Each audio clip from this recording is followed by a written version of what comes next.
What's up, guys? Your boy, 22K13. Going to talk about 4 ups and 4 downs from last night's WWE SmackDown, June 18th. And this comes from WhatCulture.com. This week's SmackDown featured a lot of the usual performers in major roles like Roman Reigns, Dean Ambrose, Seth Rollins, and Kane. But it was also a show where Money in the Bank winner Sheamus will feature a lot more than he usually is. Heading into last Sunday's Money in the Bank show, Sheamus was just some mid-carder that really had no direction, and it was tough to see what WWE was going to do with them. Then they had him win the Money in the Bank briefcase, which was a surprise to a lot of people. And now it's time to think of him as a main event level performer again. He had been in that role in the past, but he had also been in the mid-card for so many years that fans don't think of him as a main eventer. As is usually the case on SmackDown, there was no John Cena or Randy Orton on this week's show.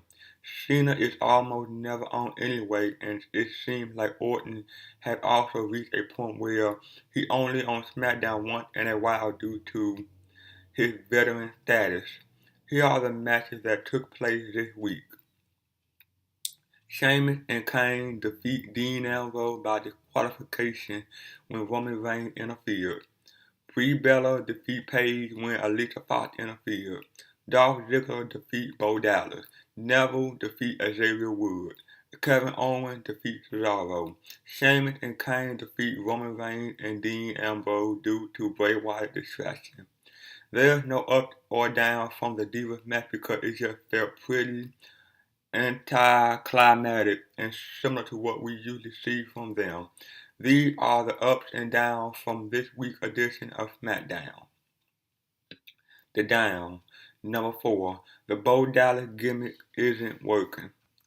The Believe character that Bo Dallas had isn't that bad if only WWE would get behind him, since he booked like a hero comedy character that lose most of his matches. That's probably never going to happen for him. It's a shame because it was such an enjoyable act in NXT when he was pushed as their champion. When Dallas is in a match on television these days, everybody knows he's going to lose.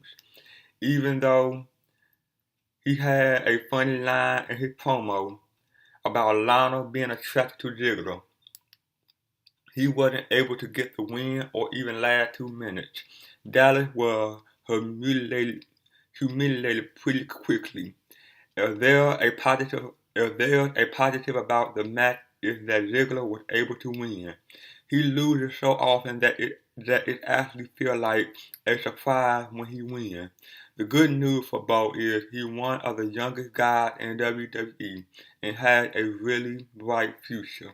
It's just he's going to need a gimmick change soon, because the longer he's doing this Believe comedy Java act, the further he's going to fall down the ladder. Number 3. Never win over Xavier Woods felt rushed due to outside factor.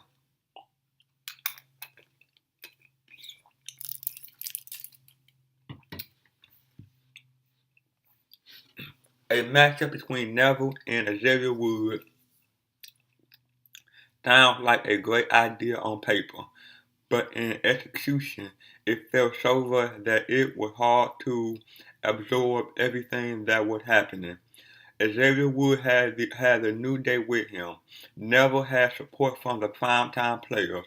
There was only about 2 minutes of action in the match before others got involved outside the ring.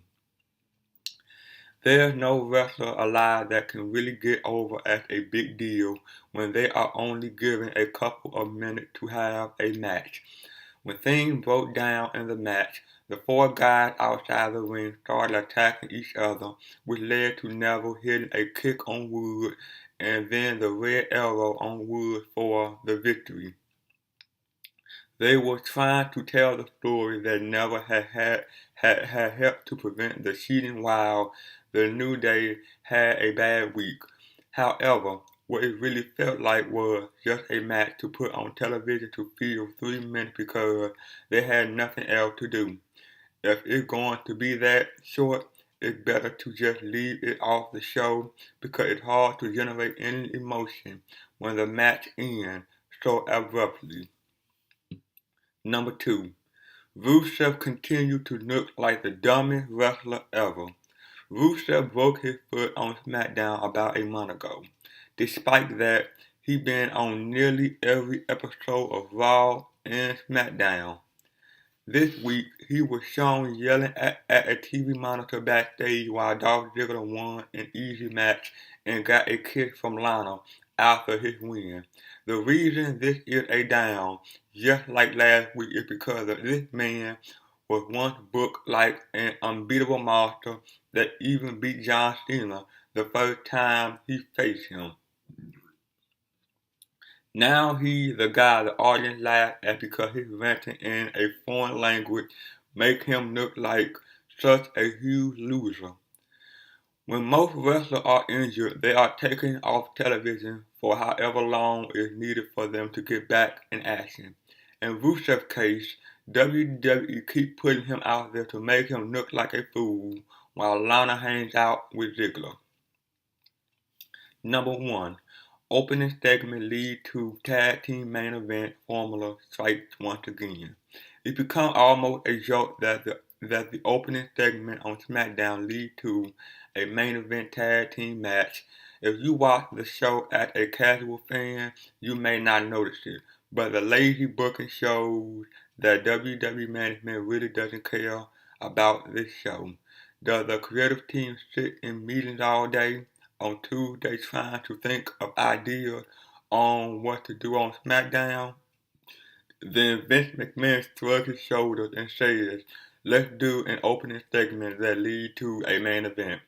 He must say something like that because it happens nearly every week. This week's setup was done after a handicap match when Kane and Sheamus went against Dean Ambrose, ended with Roman Reigns coming out for the save. If Kane booked the handicap match, why would he want to book a regular match after? Because wrestling doesn't make sense. Please think of something different, WWE. This formula is far too repetitive by this point. Up. Number 4. Bray Wyatt. Mind game work against Roman Reigns. Roman Reigns is a tough guy to beat since he only been pinned a handful of times in the last year. When Reigns was ready to hit a spear on Sheamus to win the match for his team, Wyatt was there with a photo of Reigns with his daughter. That was part of a WWE PSA promoting their performance as good fathers. Reigns lost the match because of the distraction. It was even better after the match because after Sheamus walked away, Reigns was alone in the ring and Wyatt said while the lights were out, "Happy Father's Day, Roman, run." Then there was a picture of Reigns with his daughter in the ring. Reigns stole it like he was all confused. While this kind of thing is a bit cheesy because it's as if Wyatt has these voodoo powers, just like The Undertaker, it also shows that this feud is going to get personal and that it will be tough for Reigns to overcome Wyatt. A feud that feels personal tends to be better than normal. So if all goes well, these guys have the potential to do something special. Number 3. Seth Rollins delivered a championship address with confidence. And I quote, "I am the biggest star in WWE. I am the WWE World Heavyweight Champion, and I am the undisputed future of this industry." That's what Seth Rollins said during a 5-minute monologue that took place on SmackDown. He showed in that promo that he had come a long way in terms of delivering a promo in the ring all by himself and showing that he is a very good talker. a year ago, he would have had a problem doing that. But he got so much more confidence and experience now that he can pull it off. Rollins also addressed the return of Brock Lesnar, who returned on Raw and will face Rollins at Battleground on July 19th. He did an excellent job of saying that for him to cement his legacy, he had to beat Lesnar at Battleground. By saying that with such confidence, it makes you believe that he actually has a chance instead of taking him for a fool for thinking he might be Lesnar. Toward the end of the promo, Rollins got all cocky talking about how he would have knocked Lesnar's teeth down his throat if Lesnar touched him. Of course, that's all a lie because heels in wrestling have always been known to lie.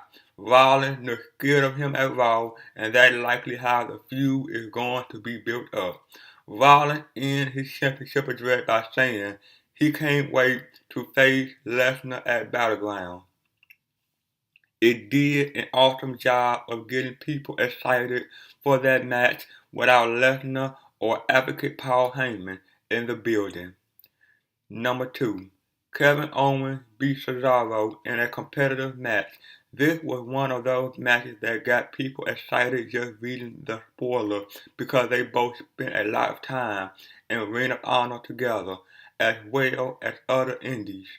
To see this match on the WWE stage sounded really cool, but it could have been a lot better.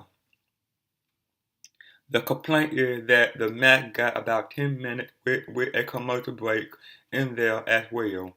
If they were given 15 to 20 minutes, they probably could have one of the best matches in the entire company if there were a good story behind it. Instead, the match was set up by Cesaro challenging Owens doing an interview backstage. It's tough to have a great match with no build on a show that people don't get excited for. While the match was good, there really wasn't a point where people thought Cesaro might win. The crowd was pretty dead for the match in part because there was no babyface comeback by Cesaro, nor did it look like Cesaro could win. When it looked like he might get close to that, Owens pinned him clean with a pop-up powerbomb. The fact that this match happened is a positive and a definite up on the show.